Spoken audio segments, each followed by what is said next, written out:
third grade. We are going to continue with the miraculous journey of Edward Tulane. We are going to read 2 chapters again, and we're going to begin with chapter 17. Okay, remember Bryce got Edward. Here we go. Bryce slung Edward over his shoulder. He started to walk. "I come to get you for Sarah Ruth," Bryce said. "You don't know Sarah Ruth. She's my sister. She's sick. She had her a baby doll made out of china. She loved that baby doll, but he broke it." He broke it. He was drunk and stepped on that baby's head and smashed it into 100 million pieces. Them pieces were so small I couldn't make them go back together. I couldn't. I tried and tried. At this point in the story, Bryce stopped walking and shook his head and wiped at his nose with the back of his hand. "Sarah Ruth ain't had nothing to play with since. He won't buy her nothing. He says she don't need nothing. He says she don't need nothing because she ain't gonna live. But he don't know." Bryce started to walk again. "He don't know," he said. Who he was not clear to Edward.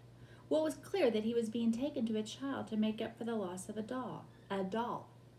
How Edward loathed dolls, and to be thought of as a likely replacement for a doll offended him.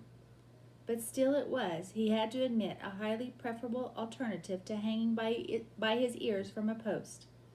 The house in which Bryce and Sarah Ruth lived was so small and crooked that Edward did not believe at first that it was a house. He mistook it instead for a chicken coop. Inside there were 2 beds and a kerosene lamp and not much else. Bryce laid Edward at the foot of one of the beds and then lit the lamp. "Sarah," Bryce whispered. "Sarah Ruth, you gotta wake up now, honey. I brung you something." He took the harmonica out of his pocket and played the beginning of a simple melody. The little girl sat up in her bed and immediately started to cough. Bryce put his hand on her back. "That's all right," he told her. "That's okay." She was young, maybe 4 years old, and she had white blonde hair, and even in the poor light of the lamp, Edward could see that her eyes were the same gold-flecked brown as Bryce's. "That's right," said Bryce. "You go on ahead and cough." Sarah Ruth obliged him. She coughed and coughed and coughed. On the wall of the cabin, the kerosene light cast her, trembling shadow, hunched over and small. The coughing was the saddest sound that Edward had ever heard, sadder even than the mournful call of the whippoorwill. Finally, Sarah Ruth stopped. Bryce said, "You want to see what I brung you?" Sarah Ruth nodded. "You gotta close your eyes." The girl closed her eyes. Bryce picked up Edward and held him so that he was standing straight like a soldier at the end of the bed. "All right now, you can open them." Sarah Ruth opened her eyes and Bryce moved Edward's china legs and china arms so it looked as if he were dancing. Sarah Ruth laughed and clapped her hands. "Rabbit," she said. "He's for you, honey," said Bryce. Sarah Ruth looked first at Edward and then at Bryce and then back at Edward again, her eyes wide and disbelieving. "He's yours." "Mine?" Sarah Ruth, Edward was soon to discover, rarely said more than one word at a time. Words, at least several of them, strung together, made her cough. She limited herself. She said only what needed to be said. "Yours," said Bryce. "I got him special for you." This knowledge provoked another fit of coughing in Sarah Ruth, and she hunched over again. When the fit was done, she uncurled herself and held out her arms. "That's right," said Bryce. He handed Edward to her. "Baby," said Sarah Ruth. Sarah rocked Edward back and forth, stared down at him, and smiled. Never in his life had Edward been cradled like a baby. Abilene had not done it, nor had Nellie, and most certainly Bull had not. It was a singular sensation to be held so gently, and yet so fiercely, to be stared down at with so much love. Edward felt the whole of his china body flood with warmth. "You going to give him a name, honey?" Bryce asked. "Jangles," said Sarah Ruth without taking her eyes off Edward. "Jangles, huh?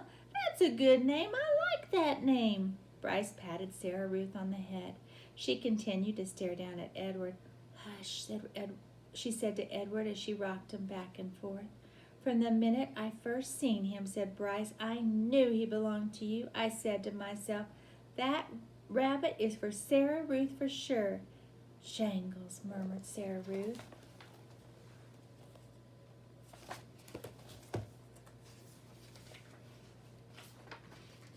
Outside the cabin, thunder cracked, and then came the sound of rain falling on the tin roof.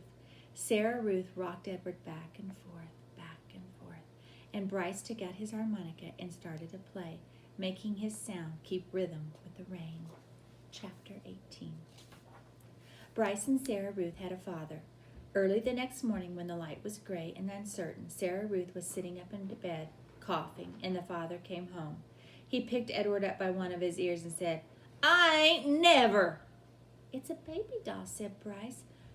Don't look like no baby doll to me. Edward, hanging by one ear, was frightened. This, he was certain, was the man who crushed the heads of china dolls. Jangles, said Sarah Ruth between coughs. She held out her arms. He's hers, said Bryce. He belongs to her. The father dropped Edward on the bed, and Bryce picked up the rabbit and handed him to Sarah Ruth. It don't matter anyway, said the father. It don't make no difference, none of it. It does so matter, said Bryce. Don't you sassy me, said the father. He raised his hand and slapped Bryce across his mouth, and then he turned and left the house. You ain't got to worry about him, said Bryce to Edward. He ain't nothing but a bully, and besides, he don't hardly ever come home. Fortunately, the father did not come back that day. Bryce went out to work, and Sarah Ruth spent the day in bed, holding Edward in her lap and playing with a box filled with buttons. Pretty, she said to Edward as she lined up the buttons on the bed and arranged them into different patterns. Sometimes when a coughing fit was particularly bad, she squeezed Edward so tight that he was afraid he would crack in two. Also, in between coughing fits, she took to sucking on one or the other of Edward's ears. Normally, Edward would have found intrusive, clinging behavior of that sort very annoying, but there was something about Sarah Ruth. He wanted to take care of her. He wanted to protect her. He wanted to do more for her.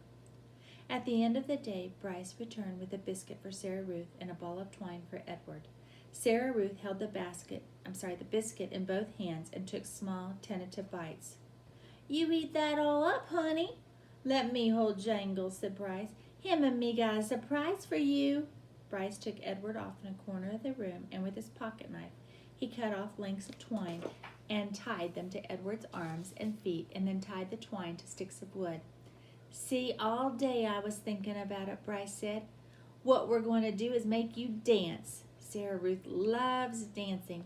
Mama used to hold on to her and dance her around the room. You eating that biscuit? Bryce called out to Sarah Ruth. Uh-huh, said Sarah Ruth. You hold on, honey. We got a surprise for you. Bryce stood up. Close your eyes, he told her. He took Edward over to the bed and said, Okay, you can open them now. Sarah Ruth opened her eyes. Dance, Jangles, said Bryce, and then moving the strings with the sticks with his one hand, Bryce made Edward dance and drop and sway. And the whole while, at the same time with his other hand, he held on to the harmonica and played a bright and lively tune. Sarah Ruth laughed. She laughed until she started to cough. And then Bryce laid Edward down and took Sarah Ruth in his lap and rocked her and rubbed her back. You want some fresh air? He asked her. Let's get you out of this nasty old air, huh? Bryce carried his sister outside. He left Edward lying on the bed and the rabbit staring up at the smoke-stained ceiling. Thought again about having wings. If he had them, he thought, he would fly high above the world to where the air was clear and sweet, and he would take Sarah Ruth with him. He would carry her in his arms. Surely, so high above the world, she would be able to breathe without coughing. After a minute, Bryce came back inside, still carrying Sarah Ruth. She wants you too, he said. Jangles, said Sarah Ruth. She held out her arms. So Bryce held Sarah Ruth, and Sarah Ruth held Edward, and the three of them stood outside. Bryce said, You gotta look for fallen stars. Them are the ones with magic. They were quiet for a long time, all three of them looking up at the sky. Sarah Ruth stopped coughing. Edward thought that maybe she had fallen asleep. There, she said, and she pointed to a star streaking through the night sky. Make a wish, honey, Bryce said, his voice high and tight. That's your star. You make you a wish for anything you want. And even though it was Sarah Ruth's star, Edward wished on it too. Thanks, boys and girls.